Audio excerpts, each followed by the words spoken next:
the practice field, right? Yeah, but all practices are closed, okay? That's right, I know Coach Parseghian. Are you on the... Yeah, I was talking to him the other day. Watch out.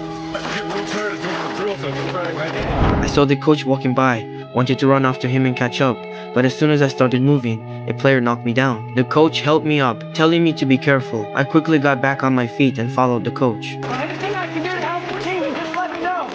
Later, the coach glanced back at me and walked away. I immediately went to find the school gatekeeper, asking to be his assistant. He refused, saying he didn't need help, but I insisted, saying I didn't want pay, just wanted to work for the team, do whatever I could. I told him that even though I wasn't a student at Notre Dame, I still wanted to stay, because it had been my dream since childhood. At first he thought I was crazy, but after a moment's thought he agreed, telling me to come back the next morning. When I stepped into the room, I was stunned.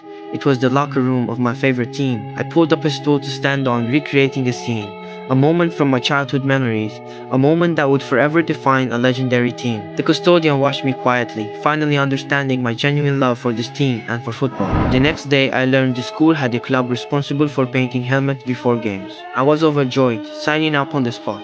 Though I wasn't a student, I lied my way in.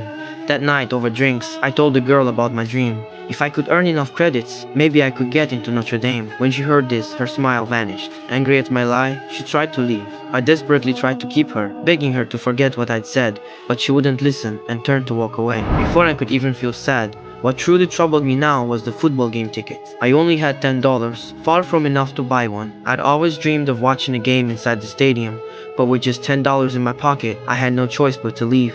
Still, I didn't give up, constantly asking strangers for tickets, but everyone refused. Only a wall separated me from the field. On the other side of that wall, the crowd cheered, while I stood alone outside, feeling especially small and lonely. After the game ended, I slipped into the empty stadium. That night, I climbed through a window and slept in the school storage room because I had nowhere else to go. But this time was different. Someone had left a blanket and a key to the door. The next morning, I excitedly told the janitor about the game. I watched the entire match on TV. I pointed to the exact spot where the points were scored. The game happened right here. The janitor never understood why I was so obsessed. I invited him to come watch the game live on Sunday, when I'd be playing for the team. He casually agreed. I thanked him for the blanket and key, but he denied it. I knew it was him, but didn't press further, and that was that.